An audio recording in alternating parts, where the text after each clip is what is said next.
I confessed to the with a hearing aid in the class. In a straightforward way. I asked. I like you. Do you want to be in a relationship with me? The hidden in the shadow looked at me sideways and asked softly falling in love with me means getting married. Can you do it? I nodded with a smile. Yes. Honey. One at the beginning of my freshman year. A boy in my class caught my attention. His name is Xander. He has a very beautiful face. Is tall with long legs. And has delicate and fair skin.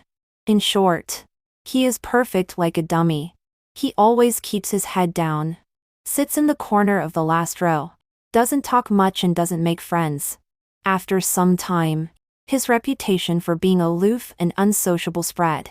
Until one day, a classmate named Will accidentally discovered Xander's secret of wearing a hearing aid. During the break, Will slapped the desk on the podium and loudly announced the secret to the classmates. Your cold and aloof male god is deaf. What kind of unreachable flower? In fact, he just can't hear. There was an uproar below. Everyone turned to look at Xander, who was sleeping on the desk in the corner, and whispered.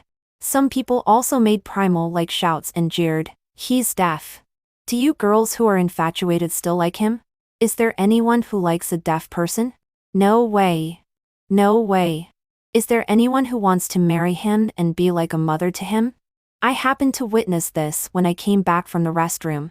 So I walked from the door to the podium, tapped the desk twice, and looked at Will and asked, Classmate, I heard you were born in the year of the sheep? The classroom quieted down. Everyone was looking at us, all wanting to be the first-line melon eaters. Will was still laughing wantonly. Seeing me talking to him, he swallowed several times obscenely and stammered, Yes. Yes. I was born in the year of the sheep. I slowly twirled the chalk in my hand and commented with a half-smile, Will, your name is very nice. Everyone below gasped collectively. The red-haired boy sitting in the first row wide and his eyes in shock and was so excited that his voice broke. Goddess. Why do I feel like you are confessing to this fat guy? Damn it. Don't talk nonsense. How could the goddess like him? In an instant, there was another commotion below. Will gave the red-haired boy a warning look, and then looked at me flattering lie. Saliva was almost flowing down. I smiled, took the microphone in his hand, and continued, It would be better if you changed your surname. What do you think?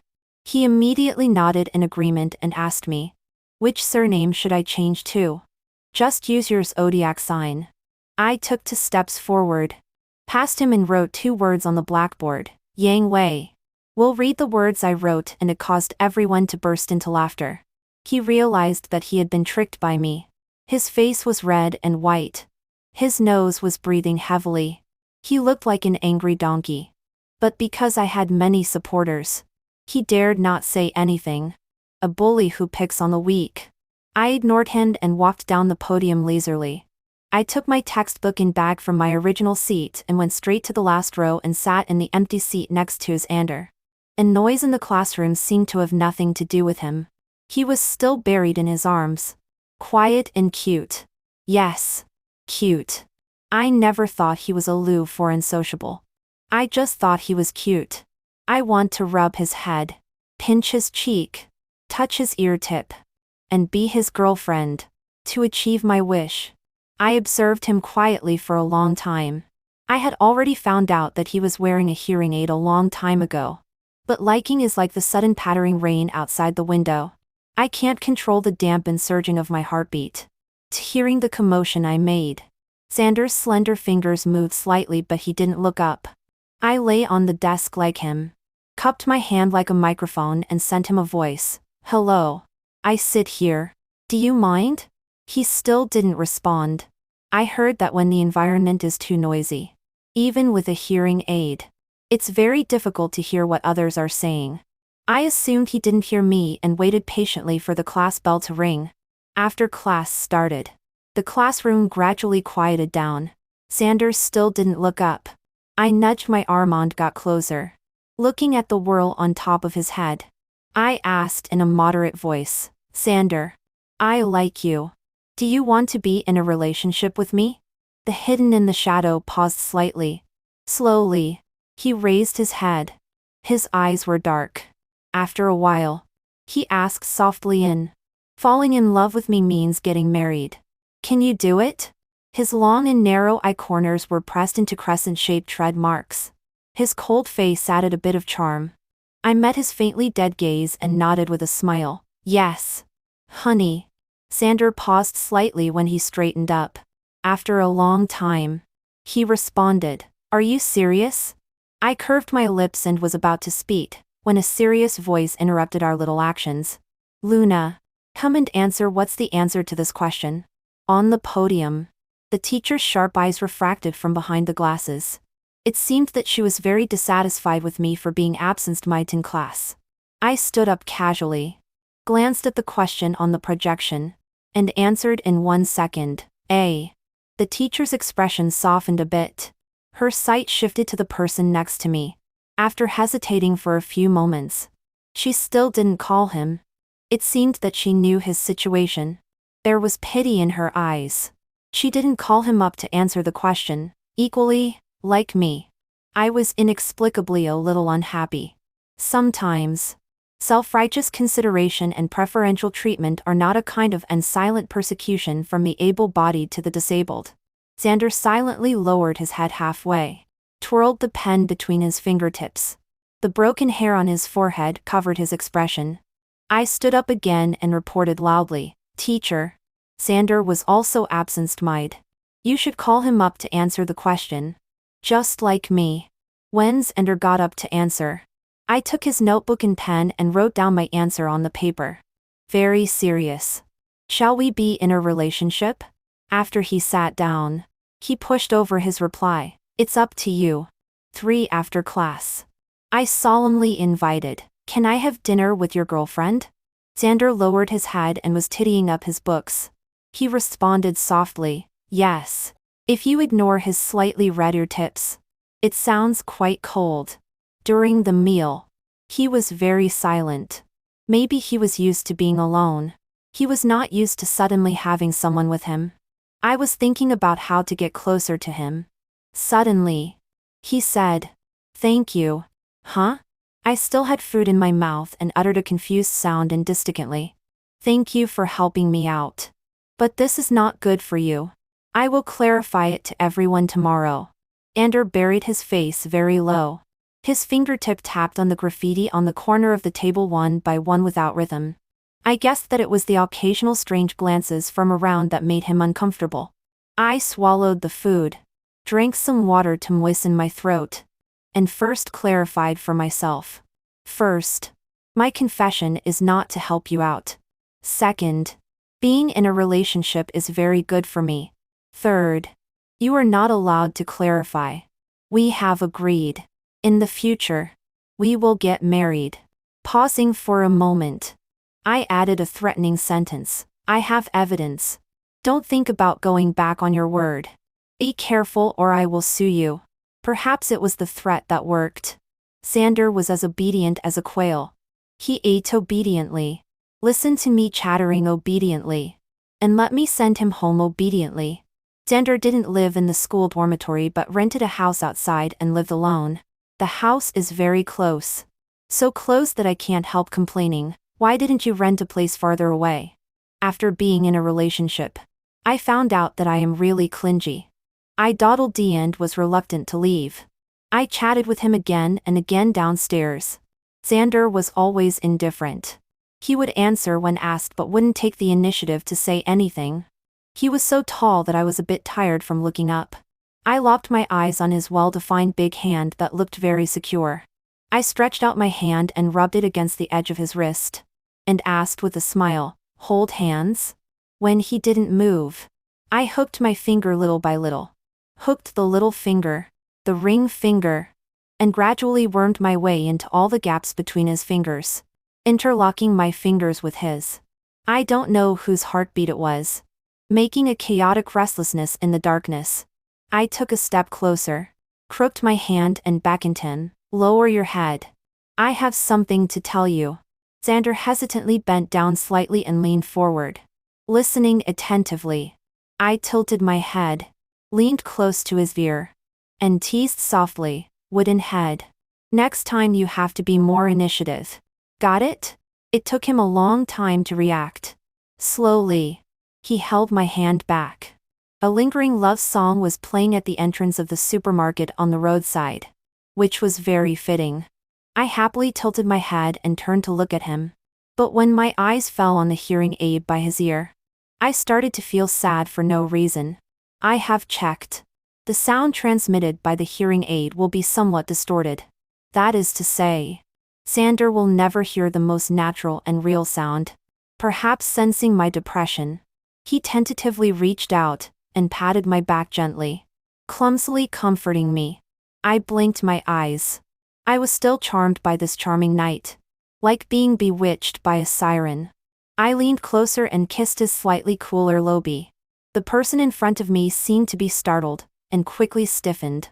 The blush spread from the earlobie to the entire ear. I couldn't control myself and kissed again. He seemed to have just reacted. Suddenly, he let go of me and staggered back several steps. He accidentally bumped into the wall, and even knocked off his hearing aid. I asked him very guiltily, "Are you okay?" "It's over. I'm too perverted." I scared the little innocent. Xander might feel embarrassed and didn't dare to look at me. He hurriedly bent down to pick up the hearing aid and answered me, "I'm fine." As soon as the words came out, both of us were stunned. The hearing aid had just been picked up by him. So, how could he hear my question? I stared at him in disbelief. "Xander, you can hear?" "No, it's not." Xander curled his fingers and clenched the hearing aid in his hand. He was so nervous and at a loss that he stuttered. "It's confirmed. He can really hear me." I was surprised and waited for him to explain. Beep Beep Paker passed by and stopped beside us. A voice called me, "Luna?" It sounded familiar. I turned around when I heard the sound, and saw someone I hadn't seen for several years. He was still so noble, elegant and gentle. My neighbor brother. A very excellent person. I have admired him since I was a child. Meeting an old friend again, I was a little happy. I took 2 steps forward and asked, "Why are you back? Did Auntie come back too? Does my mom know?" Al's mom and my mom are best friends. A few years ago, Al and his mom went abroad to settle down together. I thought they wouldn't come back. Well, they are all back. They are at home. After answering, Al gently reminded, "That boy just now entered the community. He seems to have misunderstood something." I was confused and looked back. I found that the place where Xander was standing just now was empty. "I'll leave first. I'll go home on holiday tomorrow, and then go see Auntie." I hurriedly finished speaking and followed an old man and sneaked into the community.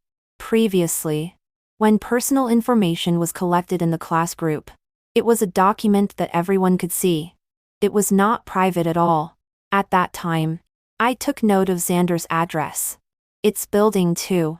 I found it at a lawn downstairs of Building 2. I caught a black-haired and black-clothed teenager talking to a cat.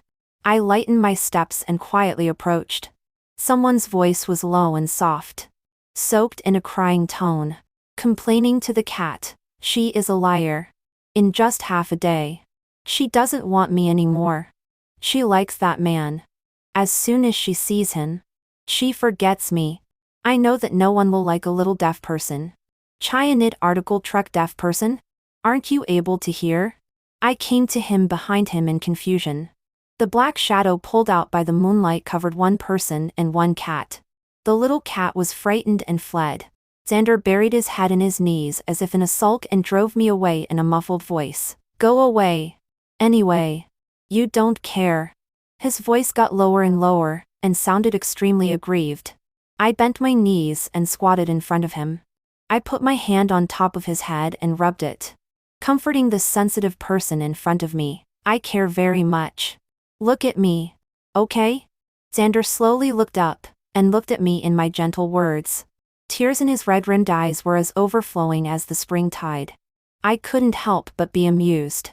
Why is he still such a cry-baby? I smiled and cupped his cheeks with both hands. Gently wiped away the tears at the corner of his eyes with my thumbs. Why are you crying? That person just now is the son of my mom's best friend. He is my brother and role model. It's not what you think. Xander looked up with teary eyes. Really? Yeah. Why would I lie to you? Do I look like a slag girl? He didn't hesitate. Yes. I was very unconvinced. This is my first time being in a relationship. What about you? How many times? Xander pursed his lips. My heart was like standing at the highest point of a pirate ship. Both fearful and expectant. Between the opening and closing of his lips, he uttered the answer I wanted to hear. First time. The smile on my lips spread. I happily pinched his ear. He lowered his eyelashes and trembled slightly, seemingly shy and enjoying it. Here are some commonly used translation techniques. Literal translation and free translation. 1. Literal translation. Definition: a translation method that maintains both the content and form of the original text. Example: knowledge is power. This sentence has similar meanings and forms in both Chinese and English, so it can be translated literally. Applicable situation: when the source language and the target language are relatively close in expression habits and cultural backgrounds, literal translation can be adopted. 2. Free translation. Definition: a translation method that frees itself from the form constraints of the original text while remaining faithful to its content. Example: love me. Love my dog. If translated literally as love me, love my dog, it would be difficult for people to understand its true meaning. Therefore, free translation is more in line with Chinese expression habits. Applicable situation: when there are great differences in expression habits and cultural backgrounds between the source language and the target language, free translation is needed. Amplification and omission. 1. Amplification. Definition: according to the expression habits and grammatical requirements of the target language, some necessary words are added in the translation process to make the translation more smooth and complete. Example: we should strengthen environmental protection. Here, the word should is added to make the translation more in line with Chinese expression habits. Applicable situation: supplementing omitted words in the original text, such as articles and pronouns. Adding some explanatory or modifying words to make the translation more in line with the expression habits of the target language. 2. Omission. Definition: under the premise of not affecting the original meaning, some redundant or words that do not conform to the expression habits of the target language are omitted. Example: there are many people in the park. When translating, there are can be omitted and directly translated as many people are in the park.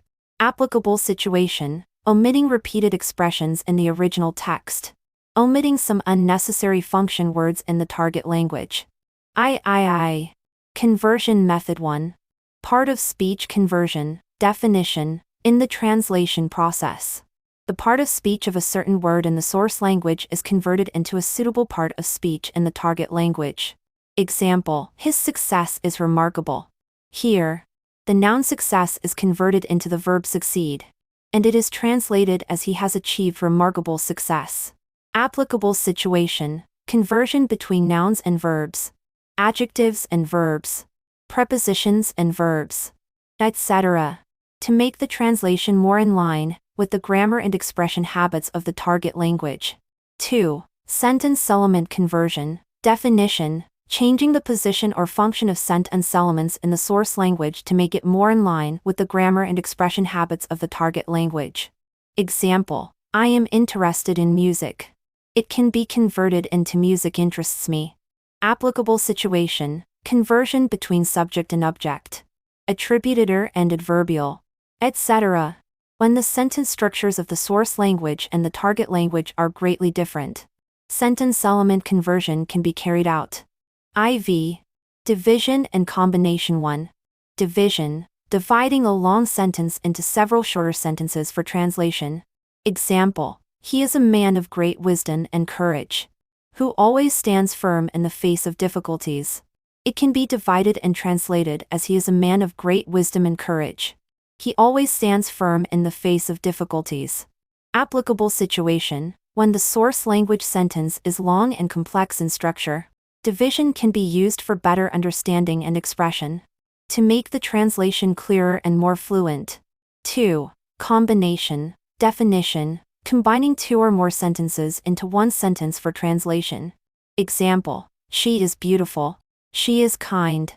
It can be combined and translated as she is beautiful and kind. Applicable situation: when several sentences in the source language are closely related in content.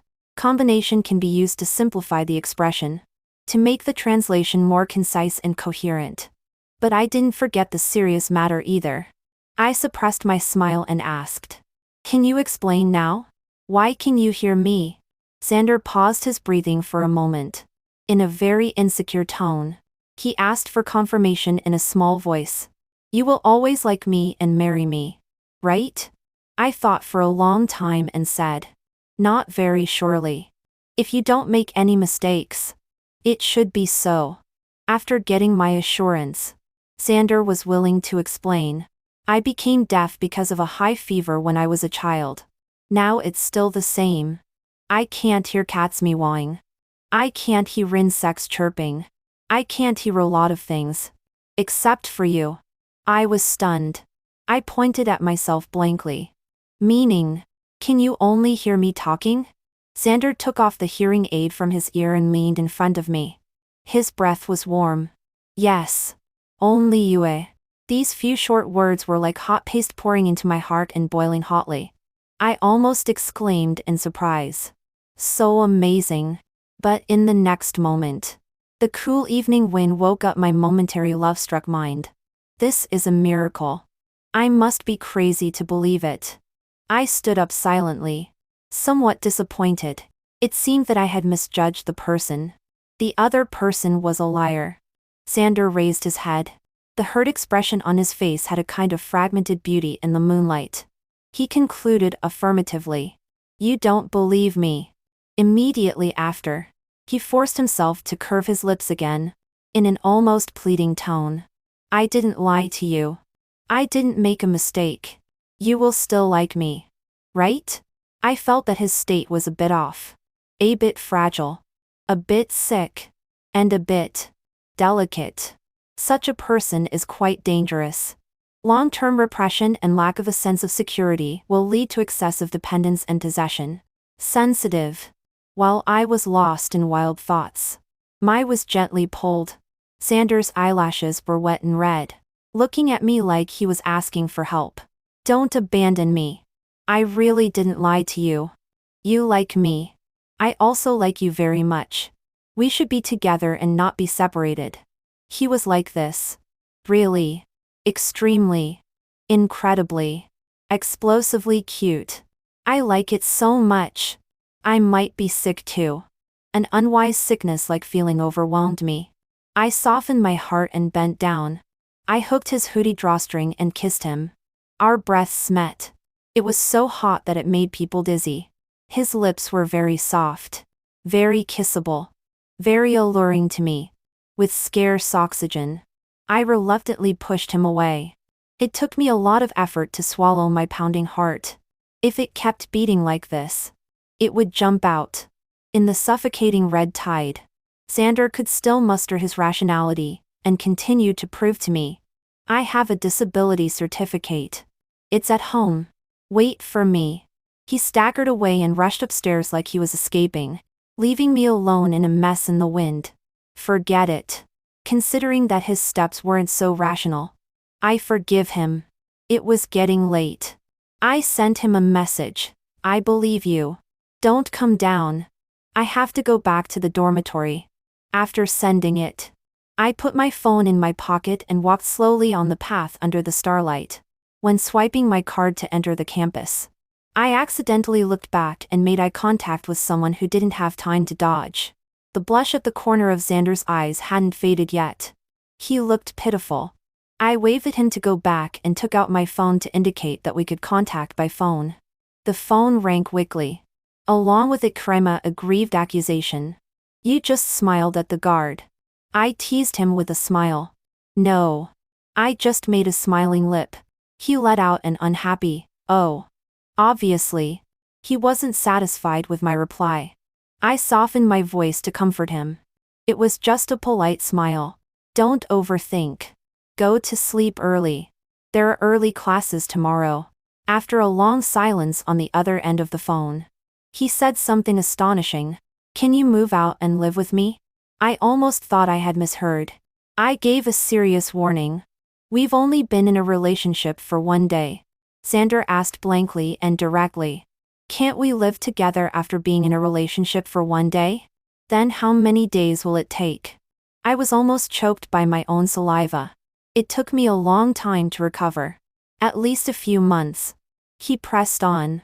"How many months are a few months?" The temperature on my face continued to rise. I fanned myself and answered. 3 months. He mumbled and calculated the time. Then he told me the conclusion. "Can you move in with me on New Year's Day?" Me. Okay. I thought this would solve his distress. But who knew he had a new distress? At night, my phone vibrated nonstop. It scared me so much that I turned off the vibration. I was afraid of waking up my roommates. Pulling down the status bar, my screen was filled with Xander's messages. "I miss you. Say that you like me again." "Okay. Woo woo. I miss you so much. Can I call you on video? Can you kiss me tomorrow? I like being kissed by you. Why aren't you replying to me? Sorry. Are you annoyed with me? Are you abandoning me? Can I wait for you downstairs your dormitory tomorrow? Will you mind? Sorry. I must be very embarrassing as your boyfriend." Looking at the messages popping up one by one, I replied to each one, "Okay. I like you. We can video call. We can kiss. I'm replying to you. I'm not annoyed. I'm not abandoning you. You can wait. There's nothing to mind. It's not embarrassing." After replying, I turned on the small night light inside the bed curtain. I plugged in my earphones and called him on video. I muted myself and typed, "Now you can watch me sleep. Don't cry." On the other end of the video, he held back his tears. He obediently closed his mouth and blinked his eyes to look at me, as if he couldn't get enough of looking at me. Before falling asleep, I couldn't help but wonder if he also had a crush on me at first sight, when school started. He was so clingy. More like a love-struck person than me. And the kind who is very insecure. For early the next morning, Xander was waiting for me downstairs with breakfast in his hand.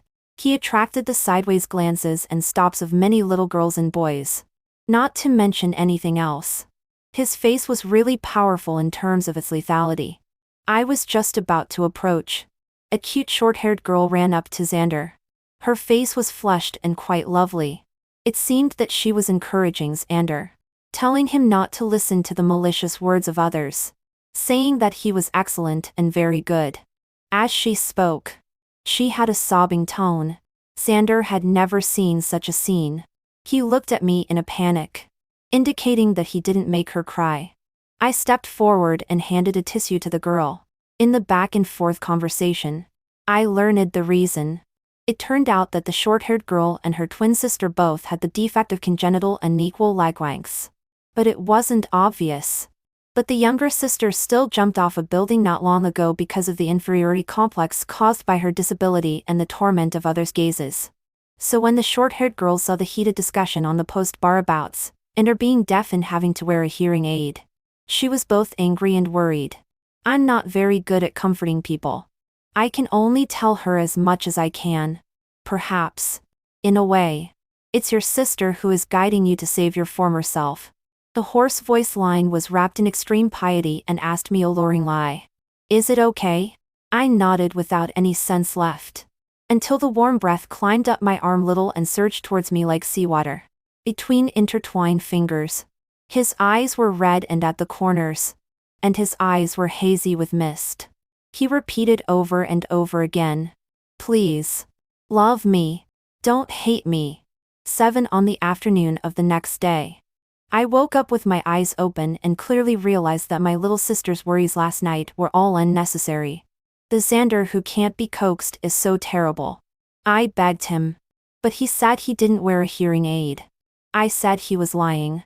Clearly he had the magic to hear my voice. He said the magic had failed, and he couldn't hear anything.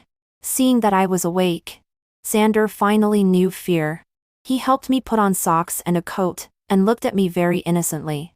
Are you hungry? I've cooked. I snorted softly and finally turned the tables and punished him to massage my shoulders and back and kneel on a washboard.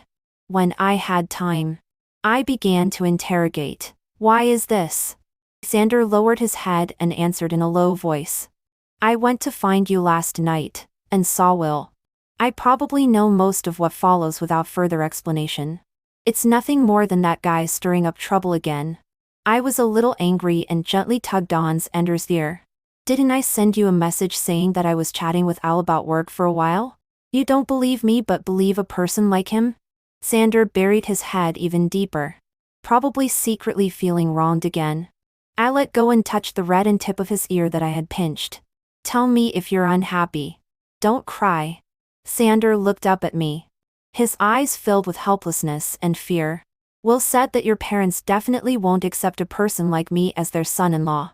You are so excellent. Al is 100 times better than me. You two are childhood sweethearts. I'm deaf. His voice became softer and softer, as if it was about to shatter into dust. I sighed. I knew it.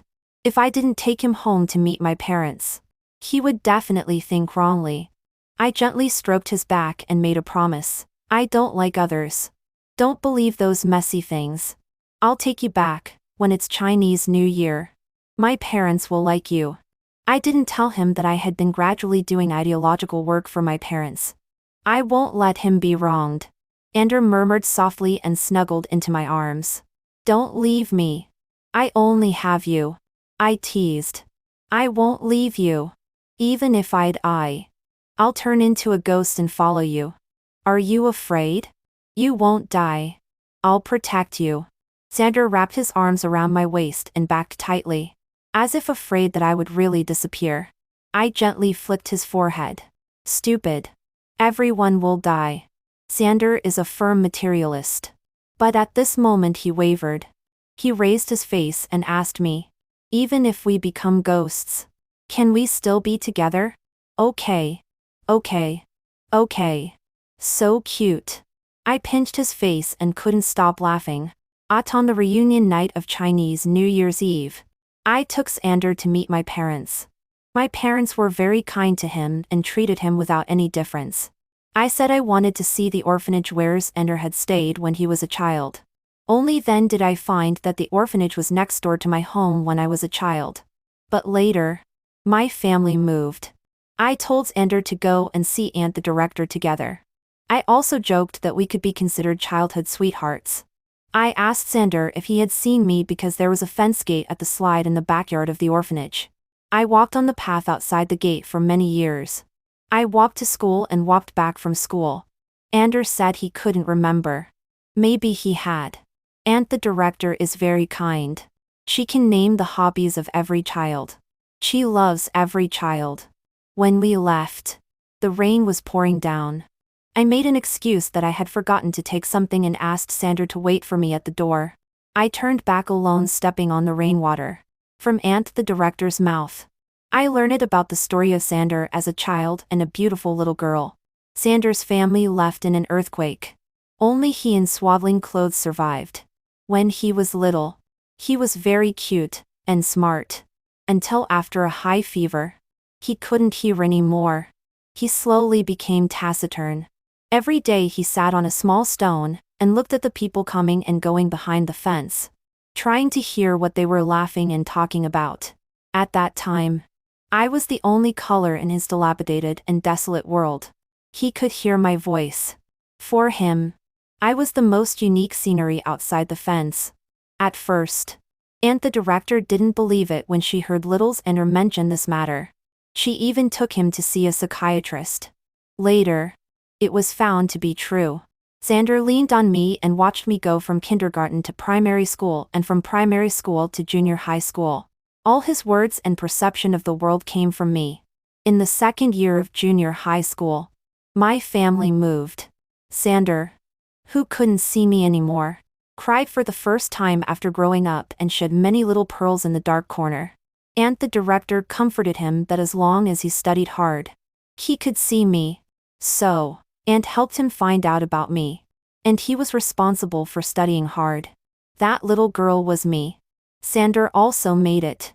He overcame all obstacles and came to me. And the director asked him if he had talked to me. He said no because he didn't dare. In his heart, he had never been worthy of me. But I approached him and confessed to him. At that moment, he thought a lot. He wanted to catch me. Sander thought that the behavior of squatting by the stone and waiting for me every day when he was little was too silly. So he asked the director to keep it a secret. Fortunately, I was good at pestering. I begged Ant to tell me. This guy. I knew there must be some secret crush that I didn't know about with his clingy nature. Just as I was thinking, a text message came. You've been gone for so long. When will you come out? The person on the other side sent it, and then withdrew it. Probably thinking that he was too clingy and afraid that I would be annoyed. I said goodbye to the director and rushed towards the poor little crybaby who was waiting for me pitifully. Later, there was the first concert in my life.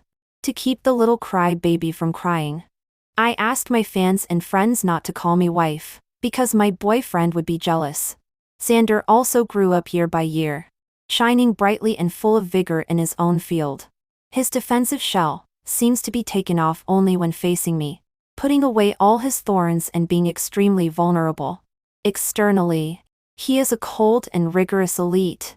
Internally, he is just an insecure little crybaby.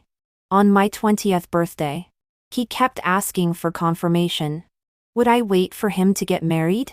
Because the legal age for men to get married must not be earlier than 22 years old. While for women it is 20 years old.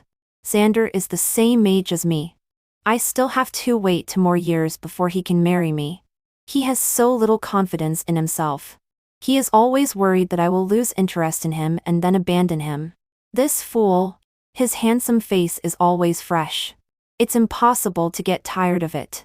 The anxious Sander becomes more and more creative, constantly finding ways to give me freshness. Today he plays one role, and tomorrow he plays another. Endless tricks make me laugh. Year after year, Sander finally turns 22. The silly boy took me to the Civil Affairs Bureau early in the morning and lined up in front of the closed door. He was also annoyed that he got up too late, because there was a new couple who came even earlier in front of us. A new couple saw Sander's impatience and gave us their first place. Sander was extremely happy. After getting the certificate, I stuffed the red booklet into his hand. Fool, keep it for you. Hide it well. Sander took the small red booklet and felt as if he were in a dream. Even when we got home, he was still in a trance. So cute and silly. I was moved. I lifted his hand and put it on the back of my neck. I coaxed him. Baby, wake up. Test your knowledge reserve. What bone is this section? Sander came to his senses. His fingers slid down inch by inch and he touched my spine to explain the scientific names of those sections of bones. The explanations stopped at the tailbone. Sander's eyes darkened. His throat rolled. He asked slowly, Wife, do you want me to continue explaining? He is so naughty. He kisses my knuckles ambiguously. Sniffs and kisses. His eyes begging. The golden sun outside the window rises higher and higher. The red tide inside the house is turbulent and uneasy. Sander covered my eyes and expressed his love over and over again. I love you so much. 10 another year. There was a college classmate reunion. I have inquired. Those people who spoke maliciously to Sander back then are all doing mediocre lie. Sander is smart. In just a few years, he has become a highly sought-after person that these trash can't reach. I took Sander to that classmate reunion. Not for anything else. Just to watch the joke. But unfortunately, none of those cowards dared to come. Sander's eyes were glued to me the whole time. Reluctant to look away for a moment. At the table, People toasted and exchanged cups. A group of half-familiar people said either true or false phrases, making people drowsy. I found it quite boring and told Xander to leave early. The evening breeze was gentle. I held Xander and strolled on the way home. Suddenly, a drunkard stumbled out, carrying a bottle. He mumbled incoherently, and was unconscious. I thought he looked familiar, and took a few more glances. It turned out to be Will. He was extremely drunk and rushed onto the pedestrian crossing with a red light. In the blind spot of a large truck, Will lost a leg. This was relayed to me by Xander. Because at that time, I was pulled into his arms and he covered my ears. Even so, the feedback of the bloody scene vaguely reached my eardrums through the screams of passers-by. Later, when I heard news of Will again, it was about his funeral. He couldn't accept the strange looks and remarks that he deserved his disability from others after becoming disabled. He ended his life on a sunny afternoon. I still remember that many years ago. On a similarly brilliant afternoon. He was also that so-called other person. Even worse. I sigh like a dream. I lay on the rocking chair on the balcony and saw the beautiful spring scenery. I got up in emotion and came to the kitchen or inside the house. I stared at someone wearing an apron with a bright smile. I asked melancholy, Xander, what should we do? Xander, who was busy cooking, raised his face, looking apologetic and distressed. I'm sorry. Are you hungry? I'll come home earlier next time and cook for you. I shook my head. No. Xander stopped what he was doing, and was a little anxious. Then what's the matter? I stepped forward and put my arms around his waist and teased him, imitating his tone. I love you so much. I will die without you. Don't leave me. Okay. Can you always like me? With every sentence I said. Xander's face became redder. He was extremely shy and tried to stop me. Don't imitate what I say. I dodged his hand that was coming to cover my mouth and continued to tease him, imitating his usual tone. Whew. Don't you love me anymore? Why don't you answer me? My husband rejected me last night. Is there someone else outside? It doesn't matter. Just remember to come home. I will try hard. Can you come home earlier tonight to accompany me? I am so sad at home. Xander completely blushed under my teasing, and picked me up and carried me to the bed. He reached out and took off his hearing aid. I raised my hands in surrender. I won't play anymore. I know I was wrong. He didn't answer and pretended not to hear. I crawled towards the foot of the bed with my hands and feet. I negotiated with him. I'm hungry. Can we eat first? He still didn't make a sound. He hooked my waist and pulled me back. Warm kisses fell densely. I indulged his strength and pressed close to his ear and asked in a very soft voice. Xander, I love you very much. Did you hear me? The warm airflow broke his silence. He responded in a low voice. I heard. You said you love me very much. Me too. At the same time. The hand around my waist tight and a bit more. The tall figure covered the glimmer coming through the gap in the curtain. Under the shadow. Time passed. I couldn't tell day from night. Among the floating and sinking lights and shadows, only the intertwined fingers gave me a stable sense of security. In a daze, I heard Xander's murmur. In my world. It's all your voice. I like it so much. The end.